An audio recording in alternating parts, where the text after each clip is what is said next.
podcast. Welcome to the Honest Brew. I am Cheale. I am Monique. And I am Sara. We are discussing today some of the hardest parts of business. And what I would theme this call today is the art of the no, how to spot and avoid toxic clients. So we're getting honest about clients who drain your energy, derail your systems, and damage your team culture. This isn't about being difficult. It's about protecting what you built. It's also about who truly aligns with you and your brand. Because at the end of the day, we are protecting what we're creating, but we're also protecting our own energy in who we're creating it with. So, ladies, let's dive in to some toxic client stories, but also what we have learned from those situations, as well as how can we protect ourselves here. Yep. So I first want to put out the alignment factor. I think that is a really important place to start. What are your thoughts around alignment and what that means in your businesses? I almost feel like alignment is something you learn over time. Because, like, for me at least, when it comes to having clients that like suck the life out of me, it was part of the process for me to understand the boundaries I needed in order to show up as my most authentic self and to like pour into the people. And I can also see where I called in my toxic clients because I was living out of alignment. I was coming from a place of fear and scarcity, which led me making two decisions that weren't actually aligned with my truth in that time. And I will say, even though toxic clients can be horrible, I wouldn't change it for the world because it taught me so much about myself and how I wanted to Yeah. shape my business values, like what kind of experience did I want to give based on how someone else was behaving. Mm-hmm. Yep. And I think, I know I've said this in the past, but learning what is not good is just as valuable as learning what is good. Mhm. So yeah, I too have had some toxic clients, and definitely like from the when I think back now about this one client in particular and the alignment factor, a lot of her sort of core values were different than mine. So in that sense, I feel like we were not on the same page. And this was a while ago now, and I feel like my gut over time, I've learned to listen to my instincts. My Mm-hmm. instincts, I mean, I cannot say that loud enough to small business owners. Really trusting what your gut is telling you. And part of my process when I'm vetting someone for the first time, I'm meeting them for the first time, I guide the conversation, but I really let them sort of take the stage. And when I do that, they are revealing a lot of things about themselves that they may not even realize they're revealing, but I can see it. So, for example, there might be someone that seems really like scattered and unorganized, and that's not the kind of person that I want to work with because it's at the end of the day could become very draining and painful and drawn out project. So that's just sort of one example of um, how I kind of put people through the filter.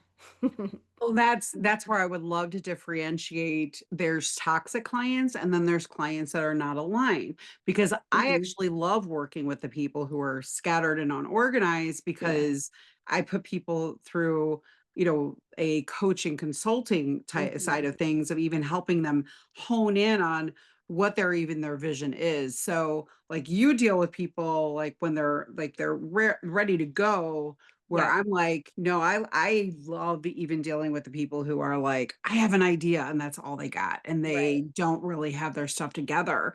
So there is like alignment and misalignment. And then there is the toxic clients.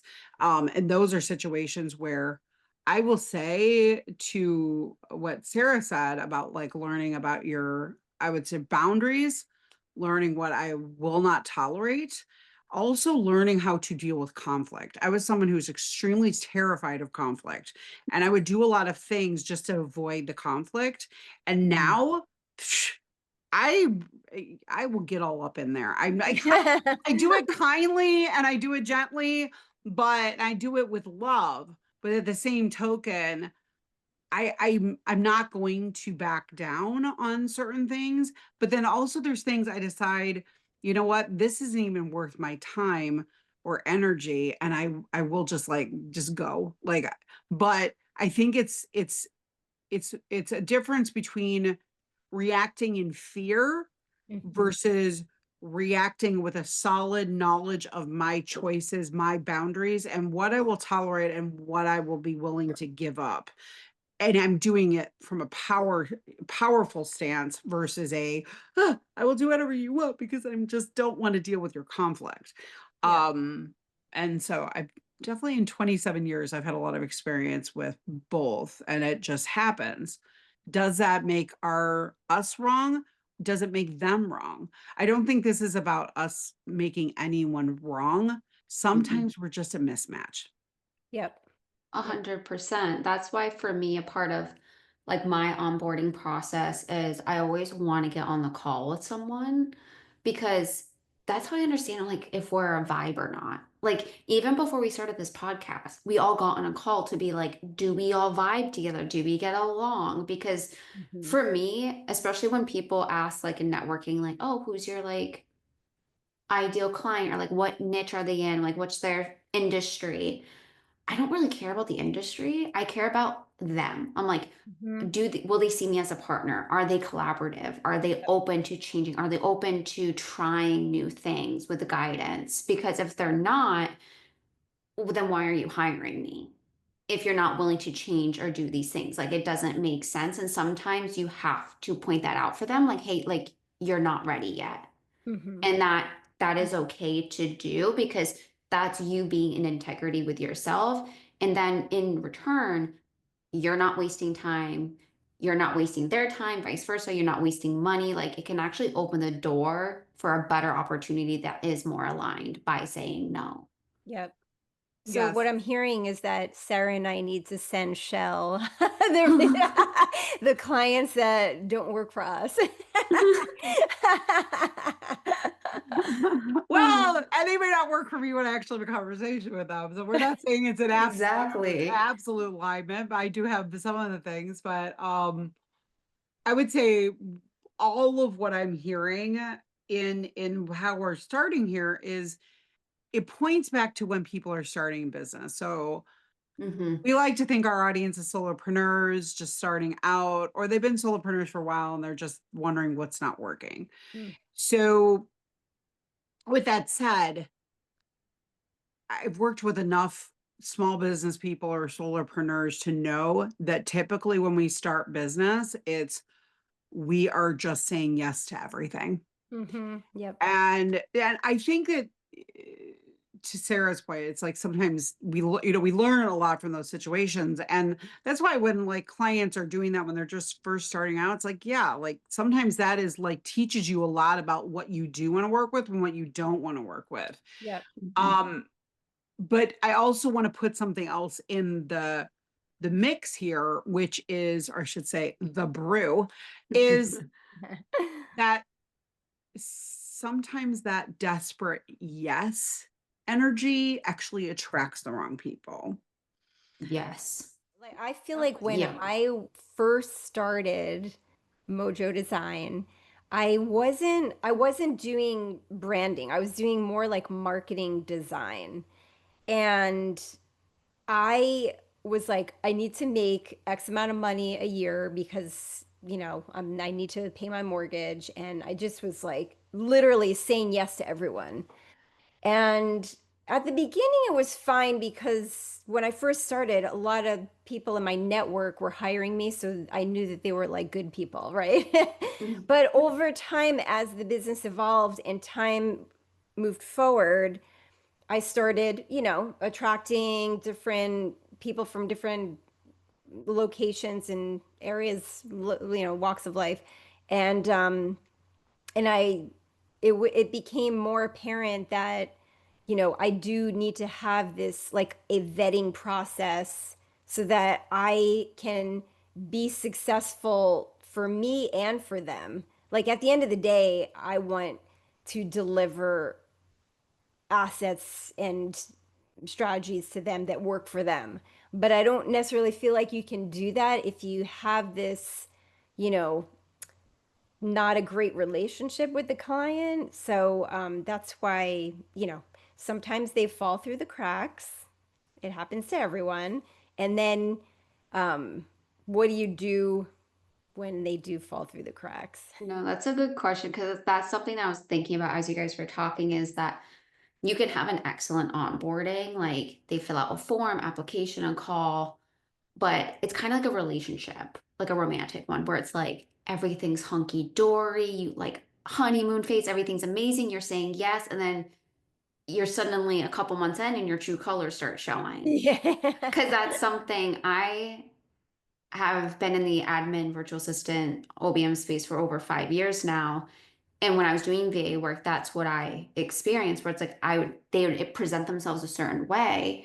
And then once I'm in the back end and I'm seeing them in their daily lives, that's when I start seeing true colors. And Hmm. then that's for me, if you act one way online, but act a different way with your team, that's inauthentic. And I would, even to me, like it feels like unethical because it's Hmm. like, who are you actually presenting with? Like what there's like an icky energy. And especially for me, the client I'm thinking of, she was in like the spiritual space. She was doing energy healing. And I'm like, if you're treating me this way, what kind of energy are you bringing to your sessions with your clients? And that's a really Yeah. sacred space to be in. And so that's why for me, it's like whatever you present online needs to be the same behind the scenes. And I also understand my first like few years of business was heavily on personal development. Like the person I am now is not who I was years ago when I first started. And my business taught me so much. So it's like, yes, we are humans, we're going to make mistakes. But there's a difference between making mistakes and choosing to do things unethically. Mm. Mistakes can be lessons, and they can be growing pains, and they also can be educational moments. They also can show you the gaps in your businesses and your processes, the questions that you're not asking. Hmm. So I'll give you an example of I had this amazing discovery call with this woman, totally connected with her, totally loved her. And then we decided to work together, came to the meeting, and she brought her business partner, Mm.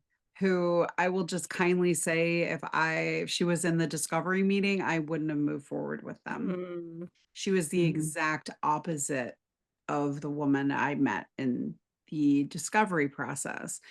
So it's kind of like it led me to also realize it's like really understand who are all the cooks in the kitchen, Yeah. Mhm. because even if there aren't two owners, sometimes there's an employee that has a huge voice or something like that. Like, who are all the cooks in the kitchen?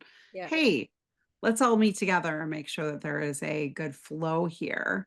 And I just, to me, that's such an important part of the process, that I have learned out of just experience. Warning signs. I would love to hear from you guys. What are your warning signs in the discovery process? Yeah. So for me, I mean, I mentioned it earlier on this call, but um, if someone can't articulate clearly what are they doing, what are your services, um, what's your backstory, If they can't, if they're not that in tune with those things, then they're not ready to hire me.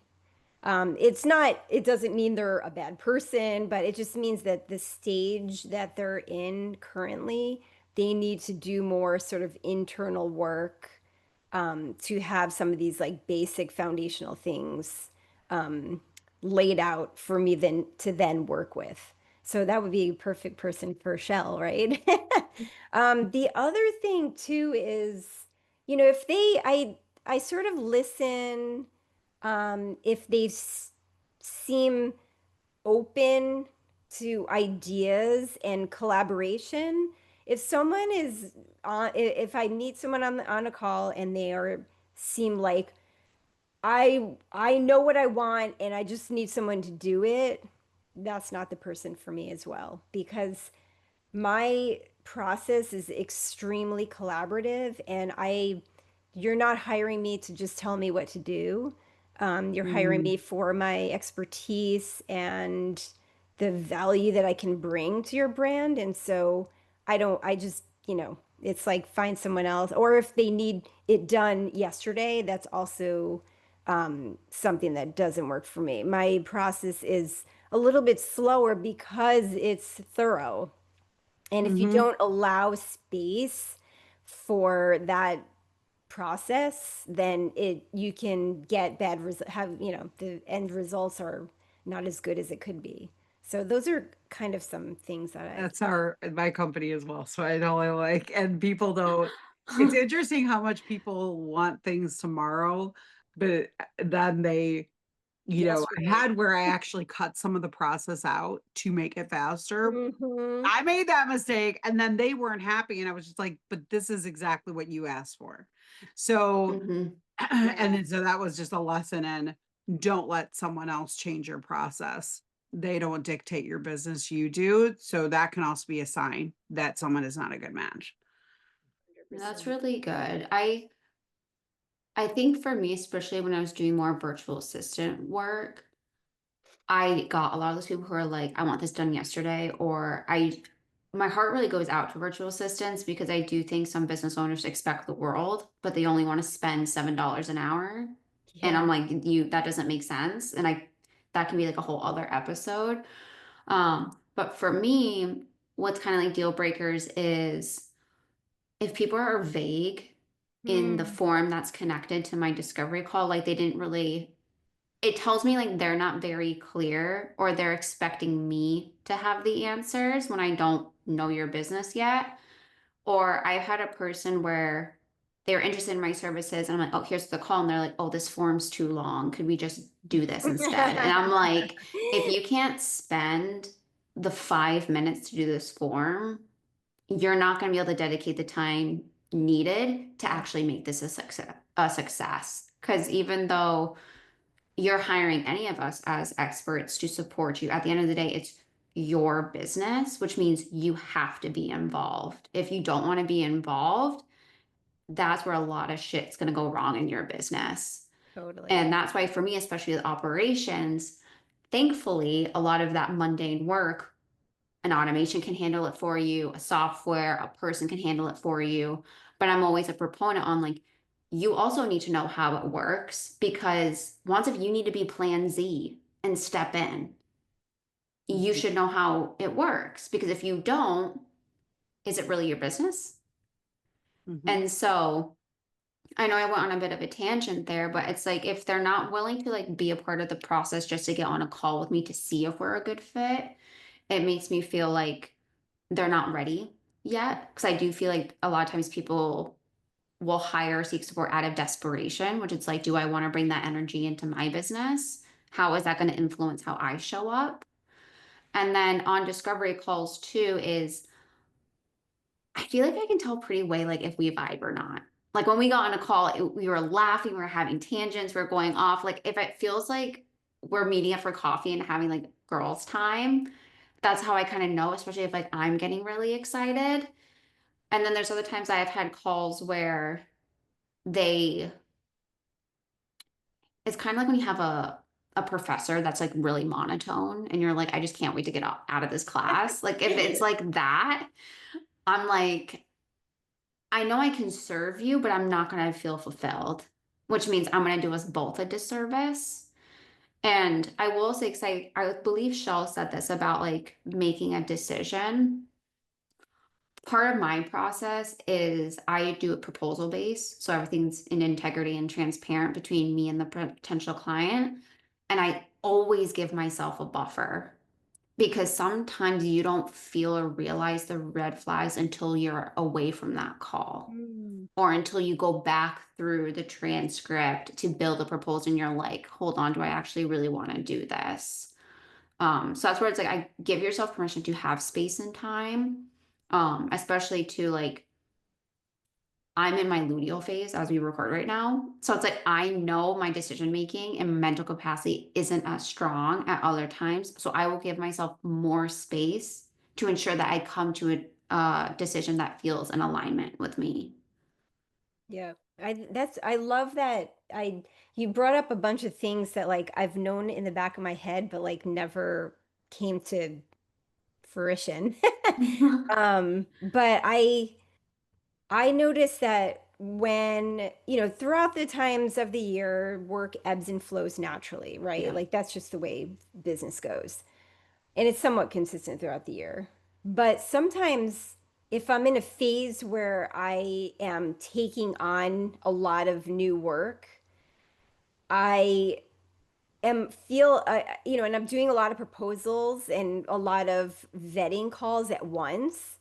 um, I have to be careful in that I do allow the space to digest the call that I had and sort of just like evaluate it, like, or, just look back at it and say, how did I feel during that call? Did I have like, I'm super pumped to work with this person. I'm excited. We were vibing. Or was there something that was a little bit off-putting and I couldn't put my finger on it? But there's something there. I try to allow, have enough time with the person, but I guess I'm saying it out loud to myself when I'm in the mode of taking on more work and doing a lot of the vetting calls. I have to be careful to allow the space for it, to Sarah's point. I just think that's really smart. I know with potential clients for me, I have to feel inspired. And Mhm. because I see clients as they are my muse for whatever we're working on with them. It is collaborative. It is, they are the source of inspiration. So that definitely can come from a discovery call.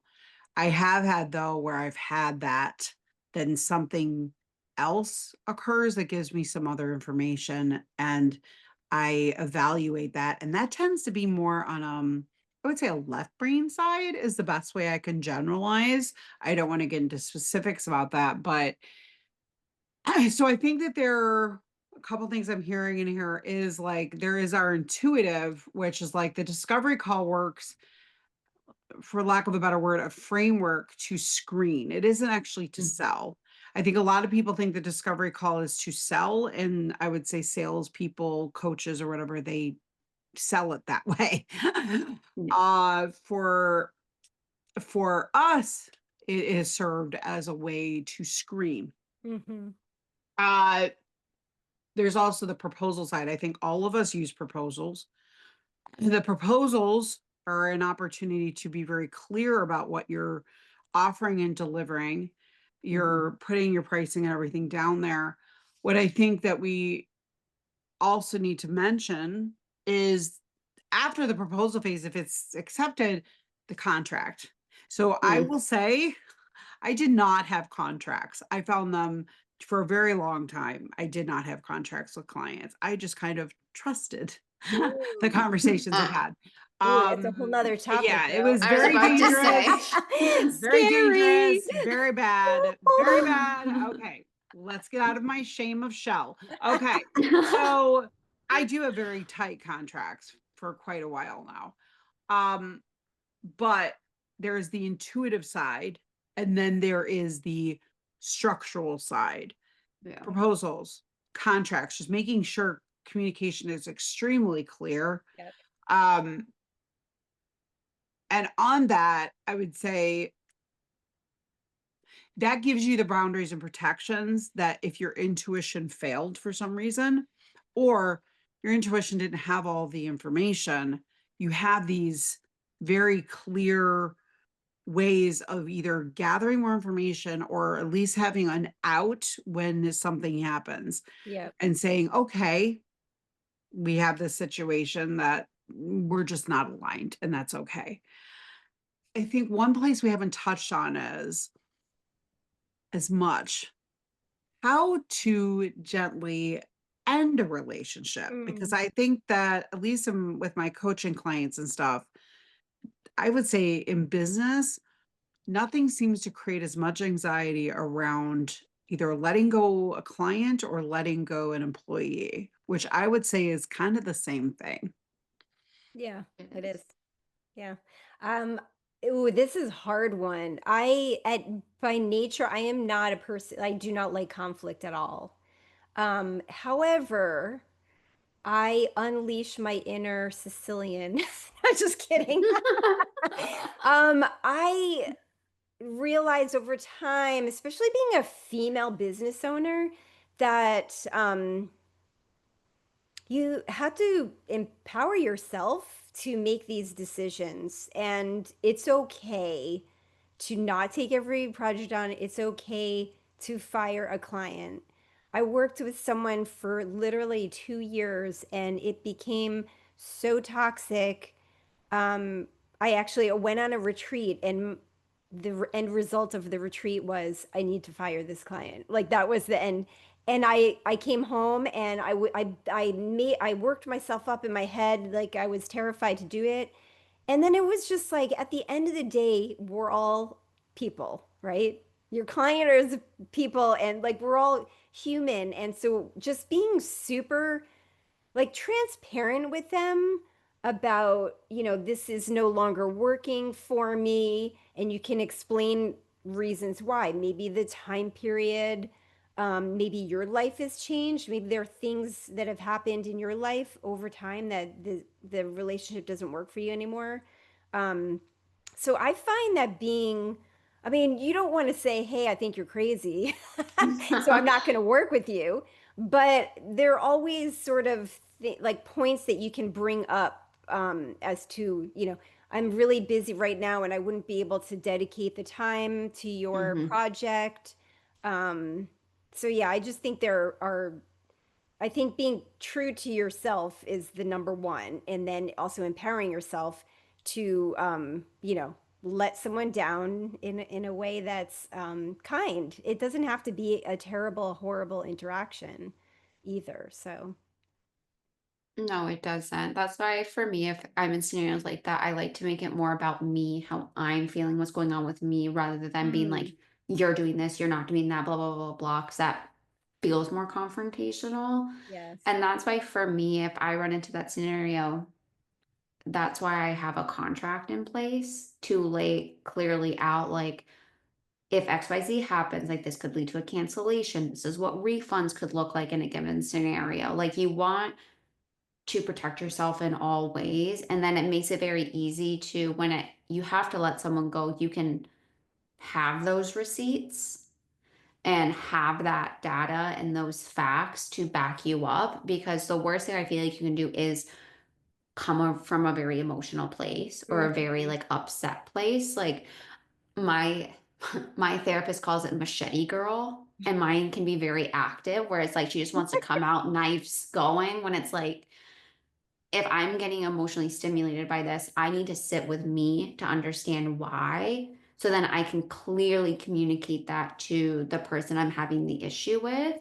Because at the end of the day, I'm only in control of me, how I interact, respond, or react to something. So I can lay this foundation to have a successful confrontation, I guess. Because I even feel like it's not confrontation, it's just there's a breach of a boundary and you have every right to uphold that boundary. And Mhm. some people don't like that because they don't have people who give boundaries, or they might be afraid to establish their own, which is no reflection of you. So going off of what Monique said, it's like, it's your business. You have every right to say no to something.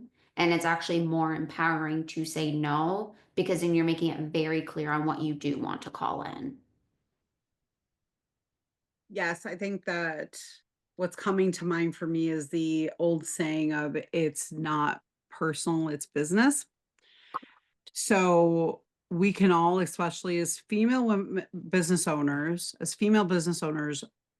and I'm not trying to disparage us as women, we just are more in touch with our emotions and feelings. So we can get Mm-hmm. there and we can stay in there too much. So one thing I would like to put out there as an exercise that might support is write down the situation. What exactly is happening? Then write down all your feelings around the situation. Then write what is actually true. So true meaning black and white truth. And that can even be measuring against your contract, like Sara said. What is the factual side of this situation? Because this is a great way to like really get clear on what emotions are you bringing into it and what is actually business. And then from there, then decide what you're actually going to tactively say. And I think it's kind of scenario that we can go into of it's not you, it's me. And so then you end up saying a lot of things that are really truly not authentic. But you can have transparency on things that are not going to become like feeling of a personal attack. And Mm-hmm. getting clear on what your feelings are around it, you're going to be able to come in more tactfully. Mm-hmm. So just to kind of do a little review here, we have vetting. Vetting is not just intuition, it's a process, a business system, as I'm sure Sara would love. And you know, believe your red flags, believe, the red flags you see, no matter where you are in the process.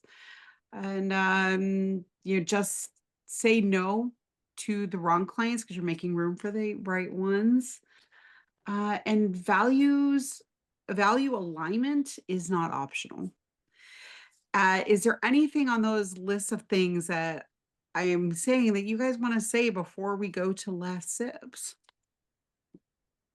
I had one thing that you just brought up because it's fresh in my mind because I just experienced it where I read an email from a client. I got upset about it and I was like, I need to not respond. I need to think about this for like a day or so and then respond. And so Mm-hmm. I did that. And in doing so, I calmed down a little bit. I didn't take it personally. I mean, I did originally, but she didn't know that.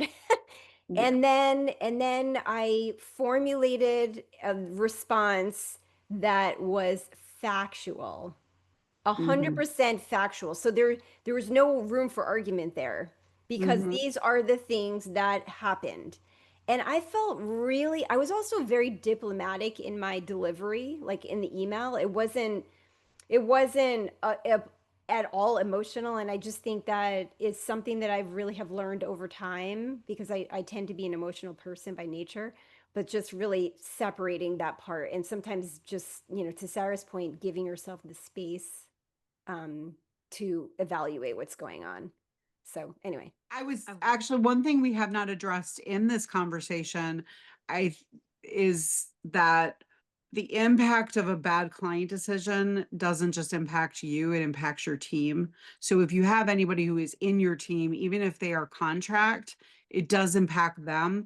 And that is one thing that I've brought in coaching with clients is if you have a hard time saying no to somebody and cutting them loose, like think of how that person could be impacting someone else that they're working with within mm-hmm. your ecosphere. Now, I know we're talking to solopreneurs, but even solopreneurs can have a virtual assistant or anything. So I Mm-hmm. just wanted to bring that up because if we have a hard time standing for ourselves, it's a lot easier to stand for somebody else and say, you know what? I will tolerate that even though I shouldn't, but I will stand for somebody else not having to tolerate it. Yep.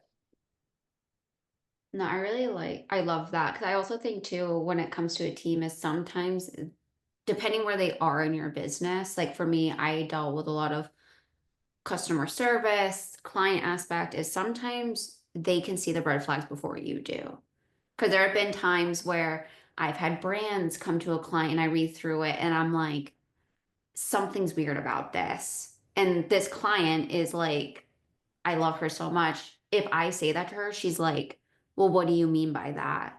Because I could be seeing something she's missing, or it's a chance for her to help me grow, not only in her business, but also as a person.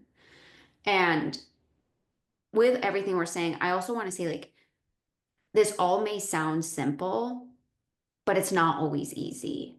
Like, Mhm. for me, I was the one who initiated the split with my business partner. That was not easy. And the same can be true with letting go of a client, letting go of someone you've hired, is that it's like, it's simple. You send an email and say, hey, like, we no longer work together because of XYZ. This is our end date.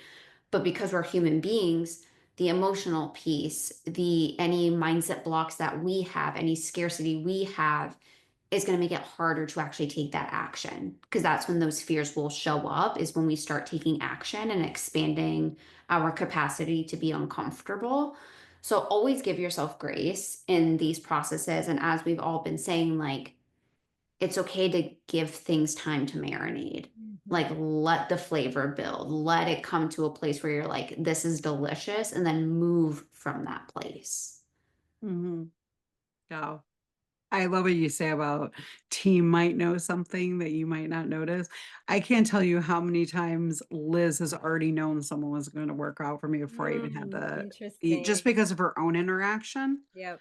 that she just Mm-hmm. detected, because she does the initial communication, and she's detected before I even have that discovery call.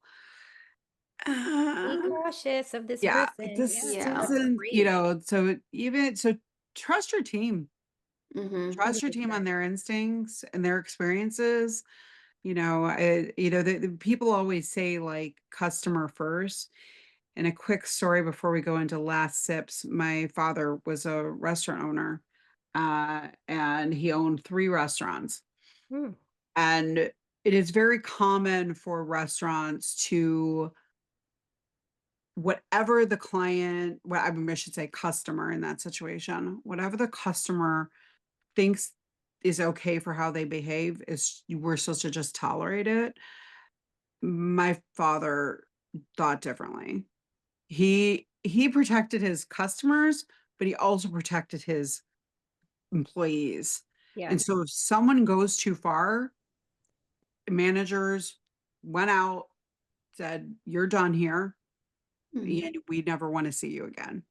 And Yep. so, like, that stand for your people, not even just for yourself, but for your people, says a lot about your culture and your brand culture. And Mm-hmm. you want people to love working for you. And it's Yep. not that anybody who acts a little jerky, you just kick out. It's more of just discerning what that line Yeah. is. Mm-hmm. And that's where that list I talked about will help you distinguish. Mm-hmm. So, Sarah, you ready for some last sips?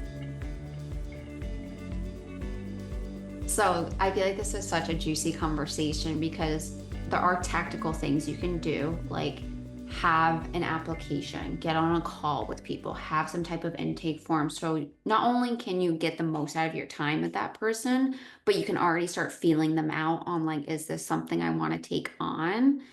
And then on the flip side is ensure you always have space to acknowledge if something feels weird, even if you can't put your finger on it. Always interact with your team if you have one, just to see, like, hey, like, am I crazy? Like, are you feeling this? Like, what's going on here? And I'd say too, even if you don't have a team, if there are people you deeply trust in your life, go to them. Go to a place where you can kind of filter these things out, so then you can come from a place of responding with integrity, Mm-hmm. authenticity, whatever is in alignment for you and your business, because that will always go so much further for you, rather than being reactive, trying to pick a fight because we're being defensive, we're being emotional, and there's a time and a place for that. It's just not in business. And with that last sip, or sips, thank you for joining us and have a wonderful day. Remember to like, subscribe, and hit the notification bell to be notified if you're listening from YouTube.